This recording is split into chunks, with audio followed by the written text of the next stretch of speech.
दोस्तों कैसे हो आप लोग। तो आज हम करने वाले हैं हरियाणा बोर्ड केमिस्ट्री पेपर 2025। अगर आप मेरी वीडियो ये हरियाणा बोर्ड के बच्चों तक जा रही है तो ये आपके लिए बहुत ही इम्पोर्टेंट है। क्या है? बहुत ही ज़्यादा इम्पोर्टेंट है, क्योंकि ये पेपर में इससे आपके पेपर में क्वेश्चन आएगा। तो प्लीज़ इस वीडियो को स्किप मत करना। जो भी मैंने आपको क्वेश्चन ये करवाया उसे अपनी कॉपी में नोट डाउन कर लेना, और आपकी जितनी भी बच्चे हो हरियाणा बोर्ड के उन सभी तक ये वीडियो आप भेज देना। चलो हम वीडियो को शुरू करते हैं। Let's begin. देखो सबसे पहला क्वेश्चन हमारा क्या है, विच of the following is not a colligative property. इसमें से कौन सी कोलिगेटिव प्रॉपर्टी नहीं है? तो इसका राइट आंसर क्या हो जाएगा? Depression in freezing point. Colligative property कितनी होती है? 4 होती है। पहला कौन सा होता है? Relative lowering of vapour pressure, दूसरा एलिवेशन इन बॉइलिंग पॉइंट, तीसरा डिप्रेशन इन फ्रीजिंग पॉइंट और चौथा एलिवेशन ऑफ बॉइलिंग पॉइंट। तो समझ में आ गया होगा। आगे बढ़ते हैं, ठीक है। Question number 2, during electrolysis of aqueous solution of NaCl the product. क्या जब हम इलेक्ट्रोलाइसिस करते हैं किसका? एक्वस सॉल्यूशन ऑफ NaCl का, तो हमें कौन सा प्रोडक्ट फॉर्म होता है? तो आपको बता देना। इसका राइट आंसर बी होगा। NaOH Cl2 और हाइड्रोजन। क्या मिलता है हमें? सोडियम हाइड्रोक्साइड मिलता है, क्लोरीन मिलता है और हाइड्रोजन मिलता है। ठीक है, अगला चलते हैं क्वेश्चन नंबर 3 के ऊपर। अब देखो ध्यान से, अगर ये पेपर में आपके क्वेश्चन आता है तो देखो क्या करना है। विच of the following compounds has highest melting point किसका होता है? अगर आपसे पूछे क्या नाम असिमेट्रिक में, तो सबसे ज़्यादा किसका होगा? पैरा का, उसके बाद ऑर्थो का, उसके बाद मेटा का। तो देखो ज़्यादा किसका होगा? पैरा का। उससे कम किसका होगा? ऑर्थो का। सबसे कम किसका होगा? मेटा का। तो ये समझ में आ गया आपको। ये तो पता नहीं, ये उसको बोलते हैं ऑर्थो, इसको बोलते हैं हम मेटा, इसको बोलते हैं हम पैरा। ये सब आपको पता होगा, ठीक है। अब हम आगे चलते हैं। क्वेश्चन नंबर 4 देखिए क्या है आपका। The major use of chloroform today is.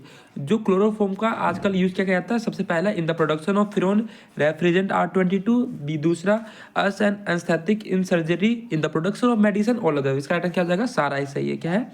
All of the above. Question number 5, reaction of bromine water with phenol. अगर हम ब्रोमीन वाटर को रिएक्शन करवाएंगे फिनॉल के संग तो हमें क्या मिलेगा? आप सभी को पता है इसका आंसर क्या हो जाएगा? 2,4,6 ट्राइब्रोमोफिनॉल। ये आपने पढ़ रखा होगा, ठीक है। Question number 6, which of the following compounds gives Cannizzaro reaction. इसमें कौन सा कंपाउंड जो कैनिजारे। अब देखो कैनिजारो के लिए सिंपल आप एक बात रखना, जिसके पास अल्फा कार्बन होगा वो कैनिजारेशन नहीं देगा। कैनिजारो के लिए no alpha carbon required, no alpha carbon required, उसमें अल्फा कार्बन जुड़ती नहीं है। तो देखो कैसे छाटेंगे इसको हम। अब देखो ध्यान से, देखो इसके पास अल्फा कार्बन है, इसके पास है, इसके पास भी है, इसके पास अल्फा कार्बन नहीं है। इसलिए आंसर क्या हो जाएगा आपका? डी। कौन सा हो जाएगा? डी। अब चलते हैं क्वेश्चन नंबर 7। क्वेश्चन नंबर 7 बिल्कुल ही सिंपल है। विच of the following is most basic कौन सा है? तो आपको सिंपल, जिसके पास ज़्यादा प्लस आई होगा। इसके पास किसके पास ज़्यादा प्लस आई है? इसके पास होगा। इसके पास तो सिर्फ एक प्लस है, इसके पास कितना प्लस आई? 2 आई है, 2 प्लस आई है, इसलिए क्या हो जाएगा? ज़्यादा इसकी बेसिक हो जाएगा, ठीक है। अब चलते हैं क्वेश्चन नंबर 8 की तरफ चलते हैं। किसकी तरफ चलते हैं? क्वेश्चन नंबर 8 की तरफ।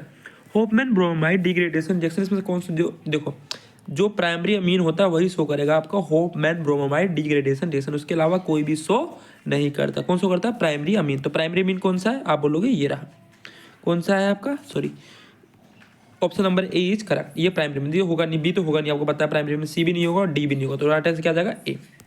हम क्वेश्चन नंबर 9 की तरफ चलते हैं, और ये सबसे फेवरेट क्वेश्चन है, ठीक है। देखो which type of isomers CuNH3 की होल 5 से ClSO4 एंड CuNH3 की होल 5 SO4 एंड Cl। ये कौन सा आइसोमर है? सभी को पता होना चाहिए कौन सा आइसोमर है। ये आयनाइजेशन। देखो इसमें आयनाइजेशन, देखो Cl यहाँ पे चला गया, SO4 यहाँ पे आ गया, तो हमने क्या कर दिया? इसमें आयन का एक्सचेंज कर दिया। राइट आंसर क्या हो जाएगा इसका? सी, आयनाइजेशन आइसोमर से। अगला देखो क्वेश्चन नंबर 10 क्या है? Coordination number of platinum in PtCl2। देखो ध्यान से, इसकी कितनी होती है? ये बाइडेंट 2 दूनी 4, 4 दूनी 6, तो कोऑर्डिनेशन नंबर इसका कितना हो जाएगा? 6। कोऑर्डिनेशन नंबर कितना होगा इसका? 6, ठीक है। Vapour of primary alcohol when passed over heated October at 573 kelvin products form. तो प्राइमरी अल्कोहल से सभी बच्चों को पता है क्या मिलता है हमें? एल्डिहाइड मिलता है। क्या मिलता है हमें? एल्डिहाइड मिलता है। क्या मिलता है हमें? एल्डिहाइड मिलता है। ये एल्डिहाइड किसके लिए सही रहता है? देखो सबसे पहले क्या लिखना है आपको? ALDEHYDE, एल्डिहाइड, ठीक है। अगला चलते हैं हम। इसमें बता रिएक्शन का नाम आपको पता है, कॉपर पाउडर भी ऐसे लेंगे तो उसको बोलते हैं हम गैटरमैन रिएक्शन। कौन सा रिएक्शन बोलेंगे हम उसको? Gattermann reaction, Gattermann reaction. अगला चले, वेरी गुड बच्चों। Question number 13, the conversion of molecules X to Y follows third order kinetics if concentration of X is increased to 3 times, how will it affect the rate of formation of Y? तो कितना time बढ़ा दिया, 3 time. तो देखो हमने 3 रख दिया, ऊपर आपको पता है थर्ड ऑर्डर है तो ऊपर 3 आ जाएगा। 3 को कितना 27 होता है, तो कितना टाइम हो जाएगा, ये 27 टाइम हो जाएगा। Question number 14, the deficiency disease increase blood clotting. तो ब्लड क्लोटिंग आपको पता है विटामिन के हेल्प करता है। आपको ओवरऑल रिएक्शन रखनी है तो मरकरी, देखो जिंक प्लस में mercury oxide gives zinc oxide plus में मरकरी, ये आपको याद कर लेना है, ठीक है। तो आप लोग ये लिख लेना, ठीक है। क्वेश्चन नंबर 16 चलते हैं। क्वेश्चन नंबर 16 क्या है, assertion on addition of non volatile solute in pure solvent boiling point of solution increase. अगर आप नॉन वोलेटाइल सॉल्यूट को प्योर सॉल्वेंट में ऐड करते हो तो बॉइलिंग पॉइंट ऑफ सॉल्यूशन क्या हो जाएगा, इंक्रीज हो जाएगा। ये बिल्कुल बात इसे सही बोली। तो असर्शन क्या हो जाएगा आपका, असर्शन इज ट्रू। अगला देखते हैं हम, reason on addition of non volatile solute in a pure solvent vapour pressure of solution increase. नहीं, अगर नॉन वोलेटाइल सॉल्यूट को हम ऐड करेंगे तो वेपर प्रेशर सॉल्यूशन क्या हो जाता है, डिक्रीज हो जाता है। इसने तो गलत बोल दिया, तो रीजन क्या हो गया आपका, इनकरेक्ट हो गया। रीजन इज इनकरेक्ट, क्या हो जाएगा, रीजन इज इनकरेक्ट। रीजन क्या हो जाएगा आपका, इनकरेक्ट हो जाएगा। तो assertion is true and reason is false. Question number 17, assertion एक कैटलिस्ट इंक्रीज द रेट। आपसे ये बोल रखा है जो कैटलिस्ट होता है वो रेट ऑफ रिएक्शन को इंक्रीज कर देता है, बिल्कुल बात सही है, बिना कोई परमानेंट केमिकल चेंज किए बिना, ठीक है। तो ये असर्शन आपका ट्रू है। रीजन क्योंकि जो कैटलिस्ट होता है कभी भी गिव्स एनर्जी नहीं कहता, दोनों सही है, असर्शन भी ट्रू सही है, रीजन भी सही है, और रीजन ये करेक्ट आंसर नहीं देता। तो option number A is correct. Question number 18 पे चलते हैं। The ortho and para isomers of nitrophenol can be separated by steam distillation. अगर हम देखो ऑर्थो और पैरा को सेपरेट कर सकते हैं किसके द्वारा, हम स्टीम डिस्टिलेशन। तो ये बात बिल्कुल आपकी सही है। Reason orthonitrophenol is steam volatile due to intermolecular hydrogen bonding, बिल्कुल बात सही है। While paranitrophenol is less volatile due to intermolecular hydrogen bonding while cause the. तो इसमें दोनों सही है, असर्शन भी सही है, रीजन भी सही है, और रीजन ने करेक्ट एक्सप्लेनेशन भी दिया। क्वेश्चन नंबर 19 पे चलते हैं हम। अगर आपके पेपर में एजोट्रोप्स आएगा ही आएगा, इसलिए इसको आप लोग जरूर याद कर लेना, एजोट्रोप्स क्या होता है, ठीक है। ये मेरी तरफ से याद कर लेना प्लीज प्लीज। अगर आपको पेपर में अच्छे नंबर लाना है तो एजोट्रोप्स की डेफिनेशन याद कर लेना। एजोट्रोप्स क्या होता है, देखो, azeotropes which are binary mixture which have the same composition in liquid and vapour phase and boil at a constant temperature. Osmotic pressure की डेफिनेशन भी याद कर लेना। The external pressure that required to stop, external pressure require होता है stop करने के लिए किसको, ऑस्मोसिस प्रोसेस को। क्या बोलते हैं हम, osmotic pressure. The external pressure that required to stop osmosis process is known as osmotic pressure. Question number चलते हैं 20 पे। इस क्वेश्चन की रिवीजन आप कर लेना क्योंकि पेपर में न्यूमेरिकल आ जाते हैं न्यूमेरिकल में, इसलिए आपको छोड़ के इस क्वेश्चन को नहीं जाना। और जितने अच्छे से आपको रिप्रेजेंट करना आएगा उतने अच्छे से आपको मार्क्स मिलेगा। और मान लो कोई क्वेश्चन आपको आता है पर उसको अच्छे से रिप्रेजेंट करना सीखो, ताकि जो आपका एग्जामिनर है वो आपको अच्छे मार्क्स दे सके। क्वेश्चन नंबर 20 क्या, how much electricity in terms of Faraday. हमें बताना कितना फैराडे होगा। तो 20 gram of calcium from molten, देखो तो Ca2 प्लस इसमें 2 इलेक्ट्रॉन गेन के लिए बन रहा है। तो देखो 40 ग्राम ऑफ कैल्शियम को रिक्वायर्ड है 2 मोल ऑफ इलेक्ट्रॉन। देखो 40 ग्राम कैल्शियम का मास कितना होता है, 40 ग्राम ही होता है ना। तो 40 ग्राम ऑफ कैल्शियम को कितना रिक्वायर्ड है, 2 मोल ऑफ इलेक्ट्रॉन। तो 1 मोल ऑफ इलेक्ट्रॉन में कितना फैराडे होता है, 1 फैराडे होता है। तो 40 ग्राम में कितना हो जाएगा, 40 ग्राम में कितना कैल्शियम है, 40 ग्राम ऑफ कैल्शियम में कितना मोल है, 2 मोल है। 2 मोल में कितना फैराडे होगा, 2 फैराडे हो जाएगा। 20 ग्राम में कितना हो जाएगा, एक का निकाल को भाग कर देंगे तो कितना हो जाएगा, 1 फैराड हो जाएगा। क्वेश्चन नंबर अरे चलते हम 40 ग्राम ऑफ एल्युमिनियम पे। देखो तो एल्युमिनियम का मास कितना 27, तो 27 में कितना 3 मोल है। तो 3 मोल में कितना फैराड होगा, 3 फैराड हो जाएगा। एक का निकालेंगे 3/27 और उसको 40 से हम मल्टीप्लाई कर देंगे तो आ जाएगा 40 ग्राम। कितना आ जाएगा 4.45। अगर आपको नहीं समझ में आया तो कोई बात नहीं, आप कमेंट कर देना, मैं इसके लिए अलग से वीडियो बना दूंगा, ठीक है। मैं पहले बोलता रहा, अगर आप किसी बोर्ड के बच्चे हो, हरियाणा बोर्ड, CBSE बोर्ड, कोई सी बोर्ड के बच्चे हो, अगर आपको ये सवाल नहीं समझ में आया तो मैं इसके लिए अलग से वीडियो बना दूंगा। बस आपको कमेंट में लिख देना है कि हमें ये सवाल समझ में नहीं आया, इसके लिए वीडियो बना दीजिए, ठीक है। अगला चलते हैं हम question number 21। A first order reaction takes 40 minutes for 90% decomposition calculate की। तो के का फॉर्मूला क्या होता है, 2.303/T log A/A-X। आपको पता है ए की वैल्यू 100 है, एक्स की वैल्यू 90। तो ये कैलकुलेट करोगे तो आपका याद है, बिल्कुल सिंपल है, बस फॉर्मूला लगाना और आंसर पाना है। अगला question number 22, explain acidity of alpha hydrogen of aldehyde ketone. तो इसको आपको याद करना पड़ेगा, ठीक है, याद कर लेना।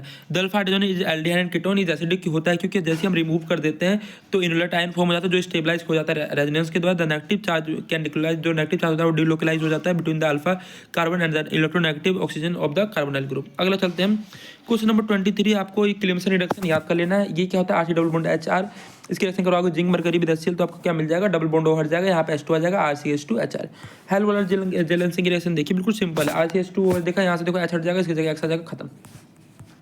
देखो होमोलेप्टिक और हेटेरोलेप्टिक क्या ही बात करो। होमोलेप्टिक क्या होता है, complex in which only one kind of ligands are present with central metal atom are called homoleptic complex. और हेटेरोलेप्टिक क्या होता है, complex in which more than one kind of ligands are present with central metal are called heteroleptic complex. Question number, अब ये तो आपको आता होगा, नहीं आता हो तो प्लीज़ जाके पढ़िए कंडेंसेशन केमिस्ट्री, उसमें अच्छे से मैंने बता रखा है, ठीक है। मैंने इसकी बहुत सारी वीडियो बना रखी है, ठीक है। तो टेट्रामीन डाइक्वा कोबाल्ट को ये लिखना, तो ये आप आसानी से लिखना, पहले क्या आ जाएगा कोबाल्ट, उसके बाद वाटर होल्ट वाइज ये लिखना आना चाहिए, ठीक है। आईपीसी नेम क्या होगा इसका, पेंटामीन क्लोराइडो कोबाल्ट और क्लोराइड, ये आता ही होगा। अब देखो ये पेपर में आता ही आता है, इसलिए मैं बोला अगर आपका प्री बोर्ड का पेपर हो चाहे कोई सा बोर्ड का पेपर हो, आपको इसको छोड़ना नहीं है, आपको इसको करके ही जाना है, ठीक है। Explain why transition metal generally form colour compound, जो ट्रांजिशन मेटल होते हैं वो जनरली कलर कंपाउंड क्यों शो करते हैं, तो आपको अच्छे से लिख के आना पेपर में, तभी आपको नंबर मिलेगा, नहीं तो ऐसे ही लिख दोगे तो पेपर वाले नंबर भी देगा आपको। तो transition metal generally form colour compound क्यों शो करते हैं, क्योंकि उनके पास क्या होता है पार्शियली डी ऑर्बिटल होते हैं, because they have partially D orbital, जो इलेक्ट्रॉन अंडरगो, इलेक्ट्रॉन कहाँ आता है डी ट्रांजिशन के अंदर आ जाता है, इसके बस एब्जॉर्बिंग कर देता है विजिबल लाइट को और प्रोड्यूस कर देता है कलर को। अगला चलते हैं हम question number 28, what are the differences between fibrous and global protein. तो देखो ये स्ट्रक्चर के बेस पे, सोलिबिलिटी के बेस पे, ये स्टेबिलिटी के बेस पे। स्ट्रक्चर में लॉन्ग थ्रेड लाइक होता है, ग्लोबल में क्या होता है स्पेरिकल और ग्लोबल से पता है। सोलिबिलिटी क्या होता है, ये इनसोल्यूबल होता है, जनरली सोल्यूबल होता है वाटर में। सोलिबिलिटी बिहारी स्टेबल होता है, ये लेस स्टेबल होता है। एग्जाम्पल कैरोटीन और मायोसिन, इसका एग्जाम्पल क्या होगा एंजाइम्स, हेमोग्लोबिन और इंसुलिन। क्वेश्चन नंबर चलते हैं हम 29, what is denaturation of protein, what will be the effect of denaturation on primary, secondary and tertiary structure of protein। तो denaturation of protein की definition क्या होती है, the process in which a protein loses its natural structure and biological activity due to heat, acid, base और chemical without breaking peptide bonds। effect of denaturation of protein, primary structure आपको पता है remain unchanged, जैसा था वैसे ही रहेगा। secondary structure destroy हो जाता है, क्या डिस्ट्रॉय होता है हाइड्रोजन बॉन्ड ब्रेक हो जाता है। tertiary में क्या होता है 3D से पूरा लॉस हो जाता है, ठीक है। अगला चलते हैं हम क्वेश्चन नंबर 13, इसमें आपको ग्राफ दे रखा है, पूछ रखा है आपसे बताइए कौन सा लिक्विड एक्स और कौन सा लिक्विड वाई है। तो हमसे पूछ रखा बताइए इसमें से कौन सा हाइड्रोकार्बन है और कौन सा आपका अल्कोहल है। तो अल्कोहल के क्या होता है बॉइलिंग पॉइंट ज़्यादा होता है, हाइड्रोकार्बन का कम होता है। तो लिक्विड वाई क्या हो जाएगा आपका अल्कोहल हो जाएगा, लिक्विड एक्स क्या हो जाएगा हाइड्रोकार्बन। देखो याद रखना कि ज़्यादा किसका बॉइलिंग पॉइंट होता है अल्कोहल का, कम किसका होता है हाइड्रोकार्बन का। तो इसलिए जो वाई है आपका क्या हो जाएगा वो अल्कोहल, और जो एक्स है वो क्या हो जाएगा आपका हाइड्रोकार्बन हो जाएगा। वाई देयर इज डिफरेंस, क्योंकि आपको पता है स्ट्रेंथ ऑफ इंटरमोलिकुलर फोर्स की बेस से, ठीक है। ये लिख देना। क्वेश्चन नंबर 31 इसको करके चले जाना। व्हाट इज राउल्ट्स लॉ, क्या होता है at a constant temperature partial vapour pressure of a solution component equal its mole fraction multiplied by pure vapour pressure. A 6 gram of non-volatile solute when dissolved in 60 gram benzene reach the boiling point of solution by 1 degree. What is the molecular mass of the solute? ये आपको आना चाहिए delta TB equal to के into में हम करते हैं। Delta TB की वैल्यू आपको पता है 1 है, एक्स की वैल्यू आप निकाल लें, ठीक है। क्वेश्चन नंबर चलते हैं हम अगला। Explain the फ्लोइड। कोलिजन फ्रीक्वेंसी क्या होता है, हाफ लाइफ पीरियड क्या होता है, रेट लो। कोलिजन फ्रीक्वेंसी क्या होता है number of collision per second per unit volume of the mixture is known as collision frequency। half life period क्या होता है time required for the concentration of reactant to become half of NaCl value। Rate law क्या होता है the representation of rate of reaction in terms of concentration of reactant is known as rate law. Explain करना है आपको, ये explain करना चाहिए इनऑर्बिटल complex क्या होता है और ये आउटर ऑर्बिटल। देखो तो ऑक्सीडेशन नंबर निकाल लेना आप लोग। कोबाल्ट का ये हो जाएगा 2 3D ऑर्बिटल रहता है इसलिए हाइब्रिडेशन 2sp3 हो जाएगा। निकल का ये निकाल लेना आप लोग। ये क्या हो रहा है कर रुक जाओ, ये वाला हो गया था, ठीक है। ये क्वेश्चन कर लेना, अगर नहीं आता तो मैंने इसके लिए अलग सेपरेट वीडियो बना रखी है, जाके इसको देख लेना, आपको समझ में आ जाएगा। वैसे ये क्वेश्चन बहुत आसान है। अगला चलते हैं क्वेश्चन नंबर, देखो ये आपको आना चाहिए, इसमें सीधा रिएक्शन करवा दो, जो ओ होगा वो एच के पास चला जाएगा और जो आई होगा वो इसके पास आ जाएगा। बस ये आपको रीमन टीमन रिएक्शन आनी चाहिए, पेपर में आती है, इसलिए प्लीज़ इसको अच्छे से कर लेना, ठीक है आप लोग। अगला देखिए ध्यान से, अरे भाई रुक जा कर रहा हूँ। कन्वर्ट एनिलीन को आपको फिनोल, देखो एनिलीन को फिनोल को आता है, आपको सिखाई रखा होगा। तो एनिलीन को देखो तो रिएक्शन क्या लेते हैं हम NaNO2 प्लस में HCl 273 केल्विन से लेकर 278 केल्विन तक बन जाएगा बेंजीन डाइक्लोराइड। उसको वाटर को हम कर देंगे वो, तो बन जाएगा हमारा phenol. What is mean by hydroboration reaction, आपको हाइड्रोबोरेशन रिएक्शन लिखना आना चाहिए। रिएजेंट का नाम लिखना BH3 BOTO6 THF कुछ भी लिख देना, ठीक है। क्वेश्चन नंबर 37 आपको फिनोल क्यूमिन से फिनोल बनाना चाहिए, बिल्कुल आसान है, ठीक है। O2 करवा देना, यहाँ पे चिपक जाएगा, H+ करवा देना, बस हो गया बन गया आपका। अब देखो ध्यान से एनारोमेटिक कंपाउंड ये वाला कर लेना, ठीक है आप लोग। मैं आंसर दिखा दे रहा हूँ आप लोगों को, देखो जरा। अरे ये क्या हो रहा है यार, aniline does not undergo Friedel Crafts reaction. Aniline Friedel Crafts reaction show क्यों नहीं करता, क्योंकि जो अनिल होता है वो सोल्ट को फॉर्म कर लेगा, एल्यूमिनियम कलर बना लेगा, इसलिए जो कि क्या करेगा deactivate the ring, so it does not undergo Friedel Crafts reaction. Give one chemical test to distinguish between ethylamine and, तो बोल देना पॉजिटिव कार्बाइल टेस्ट। तो एनिलीन होगा वो दे देगा और इथाइलामाइन में नहीं देगा। इस रिएक्शन को पूरा करना ये आपको आना ही चाहिए, ठीक है। ये वाला रिएक्शन अब मैंने करवा ही रखा है आप लोग को, ठीक है। और नहीं बोलो तो इसके लिए अलग सेपरेट वीडियो में ना बना दूंगा, ठीक है। 1 ब्यूटेनॉल 1 क्लोरोब्यूटेनॉल में सारा मैंने करवा रखा है, कितना सिंपल तो है। व्हाट इज कैलेरिटी, क्या होता है आपको पता है, जो जिसमें कार्बन 4 डिफरेंट ग्रुप से अटैच रहता है। Chirality the property of molecule in which carbon is attach to 4 different groups is called chirality. Give initial structure of A और B मैंने आपको सिखाया रखा है। MgBr हो जाएगा, CO2 करोगे तो CO आ जाके जुड़ जाएगा, H3+ करोगे तो ये आ जाएगा, ठीक है आपका। और तो इसमें कुछ है नहीं। अगला चलते हैं हम क्वेश्चन नंबर कौन से पे, 38, 32, ये हो गया। अगला, विच out of the CH3COH and FCH2COH is more acidic, कौन सा है जो FCH2 मोर एसिडिक, क्योंकि क्या वो ज़्यादा इलेक्ट्रोनेगेटिव है इसलिए। एसिटाइलेशन ऑफ ग्लूकोज क्या शो करता है, this confirm the presence of 5OH group. What is the name and molecular formula products obtain from upon hydrolysis group, glucose fructose obtain होगा। Define the following glycosidic linkage क्या होता है ये आपको बताना चाहिए। तो it is most simply defined as the oxide linkage between two monosaccharide unit. Invert sugar क्या होता है, in organic chemistry invert sugar refer to the equimolar mixture of glucose and fructose obtain by the hydrolysis of fructose. Peptide linkage क्या होता है, a peptide linkage is the covalent bond that join amino acid together to form proteins. Essential amino acid क्या होता है, those amino acids which cannot be synthesized by the human body and must be obtained from diet is called essential amino acid. What are fuel cell क्या होता है, fuel cell is defined as a galvanic cell। galvanic cell क्या होता है, जो convert करता है chemical energy किसमें, इलेक्ट्रिकल एनर्जी में। एडवांटेज क्या हो गया, high efficiency, environmentally friendly, fuel flexibility. The connectivity आपको निकालना चाहिए, delta m equal to K में 1000/c होता है। कंसाइडिंग क्रोजन एस एन इलेक्ट्रोकेमिकल, तो ये आपको लिखना आना चाहिए, ठीक है। ये एनोड पे होता है, ये कैथोड पे होता है, फ्रोजन ऑफ रस्ट, ठीक है, formation of rust. Question number चलते हैं अगला। ये तो सिंपल, ये फॉर्मूला लगा आंसर पाओ। Delta G equal to n की वैल्यू 2 हो जाएगी, एफ की वैल्यू आपको होता है 96,500 होती है, एक्चुअल में 96,485 होता है, अप्रोक्स में ले करते हैं, ठीक है। और आपको यूनिवर्सल दे ही रखा 0.3 ये आ जाएगा आपका। Indicate the step in the preparation of KMnO4, तो ये स्टेप दे रखा है, इसको याद कर लेना प्लीज, ठीक है। हाउ डज एसिडिफाइड, ये देखो हमने ऑक्सीडेट आयन से भी कर रखा है और आपका हाइड्रोजन आयन से भी कर रखा है। Explain giving reasons, transition metal complex compound किसको करते हैं, क्योंकि वो क्या करते हैं, इसलिए शो करते हैं क्योंकि वो वेरिएबल ऑक्सीडेशन शो करते हैं। ये मैंने इसका आंसर दे रखा है, अच्छे से देख लेना, ठीक है। जिंक 2+ आपको बताइए, इसमें नंबर ऑफ इलेक्ट्रॉन 0 होगा, तुमने बस भाई काम।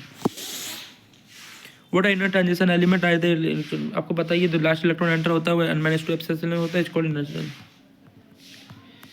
अभी देखो ये टेस्ट है आपका जो कि आपके लिए इंपॉर्टेंट है, ठीक है। अनऑर्गेनिक कंपाउंड्स को देख लेना 2, 4, ये मैं आपको ऐसे दिखा दे रहा हूँ, ठीक है, क्योंकि वीडियो बहुत ज़्यादा लंबा हो जाएगा, ठीक है आप लोगों का। अगला देखिए ध्यान से,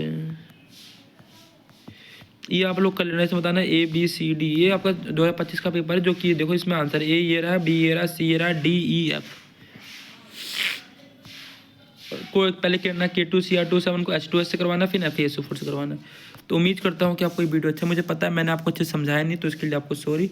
मैं बस मैं यही कहना चाहूँगा कि आप मेरी वीडियो को ये मत देखिए सीखने के लिए, मैं इसमें ये उन बच्चों के लिए जिस बच्चे ने सिलेबस अपना कंप्लीट कर रखा है, जिन्होंने अच्छे से पढ़ रखा है, उसके लिए ये, उस बच्चों के लिए से कुछ नहीं आता है। मैं पहली बात, अगर वो बच्चा देख रहा है जिसे कुछ नहीं आता, वो मेरी समझ ही नहीं पाएगा, ठीक है। तो पहले आप चैप्टर अच्छे से कर लेना, उसके बाद आपको PYQ लगाना है, उसके बाद आपको सैम्पल पेपर करना है, जो भी आपका मटेरियल है वो सारा करना है। कब, जब आपका सिलेबस अच्छे से कंप्लीट हो जाए तब आपको वहाँ पर जाना। अगर आपका सिलेबस कंप्लीट नहीं है तो पहले अपना सिलेबस कंप्लीट कीजिए अच्छे से, और उसके बाद ही आगे बढ़िए, ठीक है। तो मिलते हैं नेक्स्ट वीडियो में, तब तक के लिए अपना ख्याल रखिए और ऐसे मन लगा के पढ़ते रहिए। अगर कोई भी आपको दिक्कतें परेशानी आती है तो कमेंट कीजिए, और ऐसे मैं आशा करूँगी कि आप सभी बच्चों के पेपर में अच्छे नंबर आए और आप लोग ऐसे मन लगा के पढ़ते रहिए। Tata bye bye. सॉरी दोस्तों, क्या हो रहा है, अरे यार कट जा, तेरी कहानी सॉरी भाई, इसे एडिट कर दूंगा ना। तो दोस्तों टाटा बाय बाय।